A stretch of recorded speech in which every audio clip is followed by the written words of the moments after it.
بہت پرانی بات ہے۔ سمندر کے کنارے ایک چھوٹے سے مکان میں ایک بیوہ خاتون رہتی تھی۔ اس کے ساتھ اس کا ایک چھوٹا سا بچہ تھا۔ وہ ہر روز سمندر کے کنارے پر چلی جاتی اور مچھیروں کی گری پڑی مچھلیوں کو اٹھا کر لے آتی۔ اس طرح سے اس کا اور اس کے بچے کا گزارا چل رہا تھا۔ ایک دن وہ سمندر کے کنارے مچھلیاں چگ رہی تھی کہ تھوڑی دور ایک جہاز آ کر ٹھہرا اور اس میں سے کچھ آدمی جہاز پر سوار ہو کر ساحل پر آئے۔ ان کے ہاتھوں میں دوربینیں تھی اور وہ لمبے لمبے ڈگ بھرتے ہوئے عورت کی طرف آ رہے تھے۔ غریب عورت نے مچھلیاں وہیں پر چھوڑ دی اور اپنے بچے کو سینے سے چمٹا کر خوف بھری نگاہوں سے آنے والوں کو دیکھنے لگی۔ ایک موٹا سا بوڑھا آدمی جو شکل و صورت سے کپتان معلوم ہوتا تھا، دوربین سے ادھر ادھر دیکھ کر بولا، ہم سے کتنی بھاری غلطی ہوئی، کوہر اور دھند کی وجہ سے غلط جگہ پر اتر پڑے، یہ وہ جزیرہ نہیں ہے، خیر آؤ اس عورت سے پوچھیں۔ وہ عورت کے پاس آیا اور نرمی سے بولا، بہن کیا تم یہیں کہیں پر رہتی ہو؟ جی میں یہیں پر رہتی ہوں، عورت جھجک کر بولی، میں پاس ہی ایک چھوٹے سے مکان میں رہتی ہوں۔ یہ کہہ کر وہ واپس جانے کے لیے مڑی۔ کپتان نے اسے روک کر پوچھا، کیا یہاں پر کوئی شہر ہے؟ ہمیں کچھ خریدنا ہے۔ یہاں قریب میں کوئی شہر نہیں، عورت نے انہیں جواب دیا۔ وہ جانے کے لیے مڑے ہی تھے کہ کپتان کی نظر عورت کی گود میں دبکے ہوئے بچے پر پڑی۔ وہ بچے کو غور سے دیکھ کر بولا، آہ کتنا پیارا بچہ ہے کہ یہ بڑا ہو کر بہت بہادر اور سمجھدار ملاح بنے گا۔ اے عورت کیا یہ تیرا بچہ ہے؟ اس کا باپ کہاں ہے؟ عورت کی آنکھوں سے ساون بھاگت کی جھڑیاں لگ گئی۔ وہ ہچکیاں لیتے ہوئے بولی، اس کا باپ اس کے پیدا ہونے سے پہلے ہی مر گیا۔ اتنا کہہ کر وہ زور زور سے سسکیاں بھرنے لگی۔ بوڑھے کپتان نے اس طرح سے سر ہلایا جیسے اس پر بہت اثر ہوا ہے۔ وہ بچے کو پھر سے غور سے دیکھ کر بولنے لگا، غریب عورت مجھے ڈر ہے کہ اگر یہ بچہ تمہارے پاس رہا تو یہ وہ نہیں بن سکے گا جو اسے بننا چاہیے۔ اس لیے اگر تو اپنے بچے سے سچی محبت کرتی ہے اور تو چاہتی ہے کہ یہ بڑا ہو کر دنیا میں اپنا نام بنائے، اسے مجھے دے دے، میں اسے اپنے بچے کی طرح پالوں گا۔ اس کے بدلے تو جتنی چاہے مجھ سے دولت لے سکتی ہے۔ ماں نے اپنے بچے کو محبت بھری نگاہوں سے دیکھا اور پھر اپنے سینے سے لگا کر بولی، نہیں نہیں، میں اپنے بچے کو کسی قیمت پر نہیں دے سکتی۔ دنیا میں صرف یہی میرا سہارا ہے۔ مجھے مرنا منظور ہے مگر اس سے جدا ہونا منظور نہیں۔ یہ تمہاری غلطی ہے۔ کپتان بولا، ذرا سوچو، اگر یہ تمہارے پاس رہا تو بڑا ہو کر زیادہ سے زیادہ ایک مچھیرا بنے گا، اور اگر میرے پاس رہا تو میں اسے ایک ایسا آدمی بنا دوں گا جسے دیکھ کر تم بھی فخر کر سکو۔ عورت کی آواز پتھرا گئی۔ ایک طرف بچے کی ممتا اور دوسری طرف اس کی راحت اور آرام۔ اس کی شکل سے معلوم ہوتا ہے کہ وہ بڑا مہربان اور خدا ترس انسان ہے۔ اس نے کپ کپاتے ہاتھوں سے بچے کو کپتان کی گود میں دے دیا اور کپتان نے نوٹوں کی ایک گھڑی عورت کے ہاتھ میں تھما دی۔ کپتان نے کہا، یہ لو، یہ تمہارے 10 سال کا خرچہ ہے۔ میں 10 سال کے بعد اس بچے کو تمہارے پاس واپس لے کر ضرور آؤں گا۔ تم کسی قسم کی فکر مت کرنا۔ یہ کہہ کر وہ جتنی تیزی سے آیا تھا اتنی تیزی سے واپس چلا گیا۔ ماں بہت دیر تک کنارے پر کھڑی ہو کر حسرت بھری نگاہوں سے جاتے ہوئے جہاز کو دیکھتی رہی، اور جب وہ نظروں سے اوجھل ہو گیا تو آہستہ آہستہ سے چلتی ہوئی گھر واپس آ گئی۔ اس واقعے کو 18-20 سال گزر گئے اور وہ ننھا بچہ ایک لڑکا اور لڑکے سے ایک نوجوان لڑکا بن گیا۔ بوڑھے کپتان نے اس لڑکے کا نام رشید رکھا۔ رشید نے یہ 18 سال اس جہاز پر ہی گزارے تھے۔ اسے زمین پر اترنا بہت کم نصیب ہوتا تھا۔ اس نے جہاز ہی پر اپنا ہوش سنبھالا، کچھ تو اس کی دلچسپی اور ذہانت اور کچھ بوڑھے کپتان کی تعلیم۔ وہ کم سنی ہی میں ملاح کے تمام گر گھاٹ سے واقف ہو گیا اور اس نے بحری سفر کے سارے قاعدے قانون ذہن نشین کر لیے۔ بوڑھا کپتان اس کی بہادری اور عقل مندی کو دیکھتا اور دل ہی دل میں مسکراتا۔ اب وہ خود تو کسی کونے میں بیٹھ کر تمباکو پیتا اور نوجوان رشید جہازوں کی رکھوالی کرتا۔ کبھی کبھی تو رشید کو اپنی ماں یاد آ جاتی۔ وہ کپتان سے پوچھتا، ابا کیا میری کوئی ماں نہیں تھی؟ یہ مت پوچھو بیٹا، کپتان کہتا، تمہاری ماں تھی اور بہت نیک اور بہت سمجھدار اور شریف عورت تھی۔ پھر اتنی آہستہ کہ رشید کہیں سن نہ لے بڑبڑا کر کہتا، خدا معلوم کہ بیچاری کس حال میں ہوگی۔ 4 سالوں سے کوشش کر رہا ہوں کہ جا کر مل آؤں، کوئی نہ کوئی رکاوٹ آ کر کھڑی ہو جاتی ہے۔ خیر جس جہاز پر رشید کام کر رہا تھا وہ ایک بہت بڑے تاجر کا جہاز تھا۔ اس تاجر کے پاس اس کے علاوہ 6 جہاز اور بھی تھے جن کے ذریعے وہ دنیا بھر میں تجارت کرتا اور خوب نفع کماتا۔ اب کہ رشید کا جہاز سامان بیچ کر واپس آیا تو بوڑھے تاجر نے کپتان کو اپنے پاس بلایا اور بولا، میرے دوست، میری عمر 80 سال ہے۔ میں نے زندگی میں کروڑوں روپیہ کمایا اور اللہ کا شکر ہے میرے پاس کسی چیز کی کمی نہیں ہے۔ بس ایک آرزو ایسی ہے جو میں مرتے وقت اپنے دل میں ساتھ لے کر جاؤں گا، اور وہ ہے اولاد۔ خیر میری تقدیر، چونکہ اب میں بہت بوڑھا ہو چکا ہوں اور اس لیے سوچتا ہوں کہ اپنے سارے مال و دولت کا کسی نیک آدمی کو وارث بنا دوں۔ تم نے میری بہت خدمت کی ہے اور میری نظر میں تمہارے سوا میرے مال و دولت کا کوئی بھی مستحق نہیں، اگرچہ تم بھی بہت بوڑھے ہو اور میری طرح تمہاری بھی کوئی اولاد نہیں ہے۔ کپتان جلدی سے بولا، جناب شاید آپ کو خبر نہیں کہ میرا ایک لڑکا ہے، 18 سال کا گبرو جوان۔ میں نے اسے ملاحی کے سارے گر بتا کر ایک ہوشیار ملاح بنا دیا ہے اور وہ بڑے بڑے جہادیدہ کپتانوں کے کان کترنے لگا ہے۔ اچھا، تاجر تعجب سے بولا، مگر تم نے ہمیں کبھی نہیں بتایا کہ تمہاری کوئی اولاد بھی ہے۔ میرے خیال سے یہ کوئی ایسی بات نہیں تھی جو میں آپ کو بتاتا، کپتان نے جواب دیا۔ میرے نجی معاملات سے آپ کو کیا دلچسپی ہو سکتی ہے؟ کیوں نہیں ہو سکتی؟ ضرور ہو سکتی ہے، تاجر بولا، تم اپنے لڑکے کو میرے پاس لے کر آؤ۔ کپتان خوشی خوشی سے دوڑا دوڑا گیا اور رشید کو اپنے ہمراہ لے کر سوداگر کے پاس پہنچ گیا۔ بوڑھے سوداگر نے تاریخی نظروں سے رشید کی طرف دیکھا اور بولا، خوب خوب نوجوان، کیا تم میرے ساتھ رہنا پسند کرو گے؟ میں اپنی ساری دولت اور جائیداد تمہارے نام کر دوں گا، تم میرے بیٹے کہلاؤ گے۔ رشید تھوڑی دیر سوچتا رہا اور پھر بولا، جناب میں ساری زندگی سمندر ہی میں رہا ہوں، سمندر کی موجوں کے تھپیڑے کھا کر ہی میں نے ہوش سنبھالا، سمندر کے خوفناک پانیوں میں ہی میں پل بڑھ کر جوان ہوا ہوں، اس لیے مجھے پانی سے ہی محبت ہے۔ چونکہ اب آپ کی مرضی مجھے اپنے ساتھ رکھنے کی ہے، اس لیے مجھے کوئی اعتراض نہیں، میں خوشی سے آپ کی خدمت کروں گا۔ اس دن سے رشید بوڑھے سوداگر کے ساتھ رہنے لگا اور مال گوداموں کا نگران بنا دیا گیا۔ اس نے تھوڑے ہی دنوں میں اپنی عقل مندی اور سمجھداری سے اتنا اچھا کام کیا کہ بکری بڑھنے لگی اور اتنے تاجر مال خریدنے کے لیے آنے لگے کہ سب کی مانگ پورا کرنا دشوار ہو گئی۔ سارے گودام خالی پڑے تھے اور جہاز ابھی مال لے کر نہیں آئے تھے۔ یہ دیکھ کر رشید نے سوداگر سے کہا، اگر آپ اجازت دیں تو میں خود جہاز لے کر جاؤں اور جتنی جلدی ہو سکے مال لے کر واپس آؤں۔ اگر تھوڑے اور دنوں تک مال نہ آیا تو تجارت کو خوب نقصان پہنچے گا۔ بوڑھا دل سے تو نہیں چاہتا تھا کہ رشید اسے چھوڑ کر جائے، مگر اس کی ضد کو دیکھ کر اس نے اسے جانے کی اجازت دے دی۔ پھر رشید اپنے جہازوں کو لے کر سمندر کی لہروں اور اپنے سفر کو چیرتے ہوئے اپنی منزل کی طرف بڑھے جا رہے تھے کہ اچانک طوفان آ گیا۔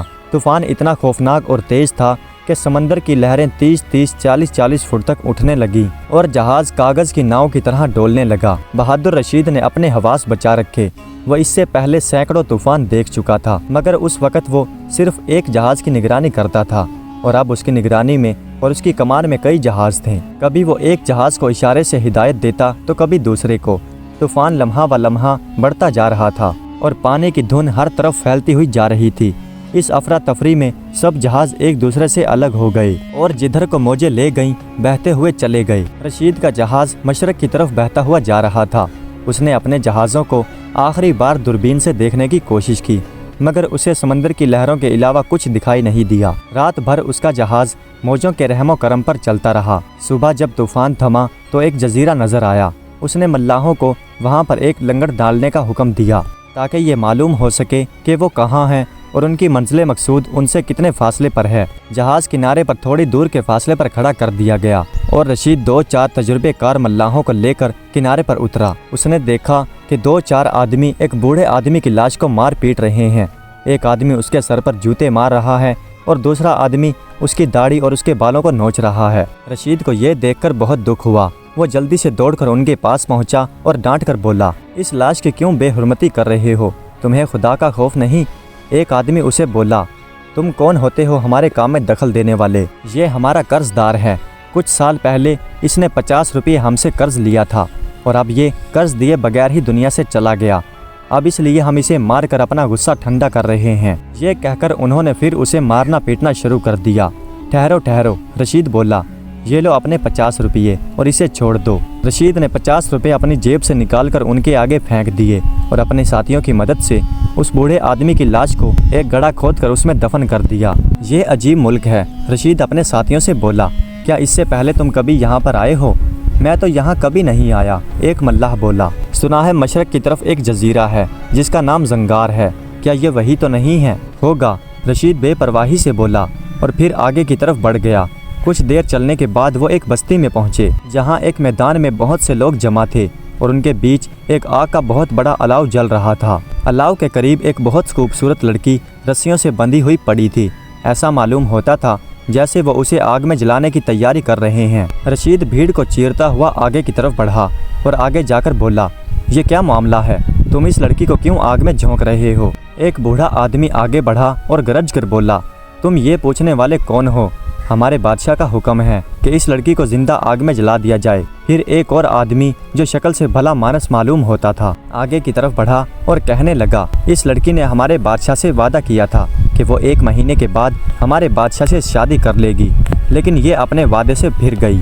اس لیے بادشاہ نے خفا ہو کر حکم دے دیا کہ اسے اور اس کے سارے خاندان کو آگ میں جلا دیا جائے۔ اس کے باقی خاندان کو تو کل ہی جلا دیا گیا اور آج اس کی باری ہے، مگر تمہیں کیا؟ تم اپنا راستہ لو، ٹھہرو۔ رشید نے اشرفیوں سے بھری ہوئی ایک تھیلی نکال کر اس آدمی کے ہاتھ پر رکھ دی۔ اس میں اتنی اشرفیاں ہیں کہ تم عمر بھر بیٹھ کر کھا سکتے ہو۔ یہ اشرفیاں رکھ لو اور اس مظلوم عورت کو چھوڑ دو اور بادشاہ کو کہنا کہ ہم نے اسے جلا دیا۔ پہلے تو انہوں نے آپس میں صلاح مشورہ کیا اور پھر اشرفیاں لے کر وہاں سے چلے گئے۔ لڑکی نے شکریہ بھری نظروں سے رشید کی طرف دیکھا اور پھر بولی، نوجوان، اگر تم میری جان نہ بچاتے تو میرا بھی وہی حشر ہوتا جو میرے خاندان کا ہوا۔ تم یہاں پر اجنبی معلوم ہوتے ہو، تم کون ہو؟ رشید نے اسے بتایا کہ وہ ایک جہاز کا کپتان ہے اور کوئلہ لے کر مصر جا رہا ہے تاکہ وہاں سے تجارتی سامان خرید کر لائے۔ کوئلہ؟ لڑکی حیرت سے بولی، اس ملک کے لوگ کوئلے پر اپنی جان دیتے ہیں اور اسے بڑے شوق سے کھاتے ہیں۔ تم انہیں جتنا کوئلہ دو گے وہ تمہیں اتنا ہی سونا دیں گے۔ اچھا؟ رشید بھجکا ہو کر بولا، ہاں۔ لڑکی نے کہا، تم ایسا کرو کہ تم شہر کے سب سے بڑے تاجر کے پاس جاؤ اور اسے کہو کہ میرے پاس کوئلوں سے بھرا ایک جہاز ہے اور میں اسے فروخت کرنا چاہتا ہوں۔ وہ خوشی سے راضی ہو جائے گا اور اس کے بدلے تمہیں سونا دے دے گا، مگر ہوشیاری اور سمجھداری کا کام ہے۔ جیسے ہی سودا طے ہو جائے اور سونا تمہارے جہاز میں پہنچ جائے تو تم اپنے جہاز کا لنگر اٹھا دینا اور جتنی جلدی ہو سکے یہاں سے نکل جانا۔ اگر ذرا بھی دیر ہوئی تو یہ وحشی لوگ تمہیں نہیں چھوڑیں گے، تم پر حملہ کر کے تمہارے جہاز اور تمہارے سارے سامان پر قبضہ کر لیں گے۔ رشید نے اس لڑکی کے حکم پر چلنے کا فیصلہ کیا اور شہر کے سب سے بڑے تاجر کے پاس پہنچ گیا۔ وہ اس سے بڑے ادب سے پیش آیا اور جب رشید نے اسے بتایا کہ وہ جہاز بھر کر کوئلہ لایا ہے تو وہ خوشی سے اچھل پڑا اور بولا، کیا تم اسے مجھے فروخت کرنا چاہتے ہو؟ منہ مانگے دام دوں گا، اگر سودا آج ہی طے ہو جائے تو اچھا ہے۔ رشید نے اس سے کوئلے کے برابر سونا مانگا۔ سوداگر پہلے تو ہچکچایا مگر پھر راضی ہو گیا۔ سونا صبح 6 بجے میرے جہاز پر پہنچ جائے۔ رشید نے سوداگر سے کہا، میں کوئلہ کنارے پر ڈال کر چلا جاؤں گا۔ یہ کہہ کر وہ واپس لوٹ آیا اور لڑکی بیٹھی اس کا راستہ دیکھ رہی تھی۔ ساری گفتگو سن کر وہ بولی، تم اپنے آدمیوں کو ابھی سے تیار رہنے کے لیے حکم دے دو کہ جیسے ہی سونا جہاز میں آئے وہ جہاز کا لنگر اٹھا دیں۔ اگر ذرا بھی دیر ہوئی تو دنیا کی کوئی طاقت تمہیں نہیں بچا سکتی۔ رشید نے اپنے سارے ملاحوں کو حکم دیا کہ وہ تیار رہیں کہ جیسے ہی اشارہ ملے وہ جہاز کا لنگر اٹھا دیں۔ وہ رات آنکھوں ہی آنکھوں میں کٹ گئی۔ صبح ہوتے ہی وہ سوداگر سونا گاڑیوں میں بھر کر وہاں آ موجود ہوا۔ رشید نے سارا کوئلہ کنارے پر پہلے ہی سے اتار دیا تھا۔ جب سارا سونا اس کے جہاز میں آ گیا، آواز لگانے کی دیر تھی کہ جہاز چل پڑا۔ تھوڑی دور پہنچ کر رشید نے دوربین سے دیکھا کہ چند آدمی ہاتھوں میں لاٹھیاں اٹھائے کنارے پر ادھر ادھر دوڑ رہے ہیں۔ بوڑھا کپتان اور سوداگر رشید کی گمشدگی سے بڑے پریشان تھے اور ان کے دونوں جہاز دھکے کھا کھو کر واپس وہاں پر پہنچ چکے تھے، مگر رشید کے جہاز کا کچھ پتہ نہیں تھا۔ جب رشید وہاں پر اپنا جہاز لے کر پہنچا تو بوڑھا سوداگر اور کپتان خوشی سے پھولے نہیں سمائے، اور جب انہیں یہ معلوم ہوا کہ وہ اپنے ساتھ لا تعداد سونا لایا ہے تو ان کی خوشی کا ٹھکانہ نہ رہا۔ بوڑھا سوداگر لڑکی کے ساتھ بے حد محبت اور نرمی سے پیش آیا اور اس کی خوب خدمت مدارت کی، لیکن رشید نے دیکھا کہ وہ چپ چپ اور خاموش سی رہتی ہے۔ آخر رشید نے ایک دن اس سے پوچھ ہی لیا، وہ بجائے اس کے کہ اس کا جواب دیتی، کیا تم اب کہیں نہیں جاؤ گے؟ نہیں، رشید حیرانی سے بولا، کیوں؟ میں اتنے دنوں کے بعد تو آیا ہوں، اب آرام کرنا چاہتا ہوں، لیکن کیوں؟ تمہارا کچھ کام ہے؟ ہاں، لڑکی سر جھکا کر بولی، پہلے تم نے اپنے کام کے لیے سفر کیا تھا اور اب میرے کام کے لیے سفر کرو گے۔ بولو، کیا تم ہسپانیہ جاؤ گے؟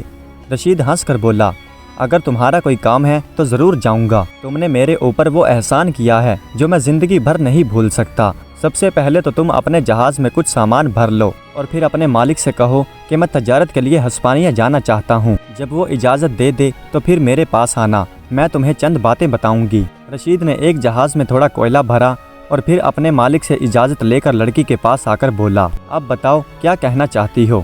لڑکی نے الماری میں سے ایک عمدہ کوٹ نکالا اور اسے دیتے ہوئے بولی، جب تم ہسپانیہ پہنچ جاؤ تو اتوار کے دن یہ کوٹ پہن کر شاہی گرجا گھر جانا۔ وہاں پادری کے ممبر کے قریب 3 کرسیاں پڑی ہوں گی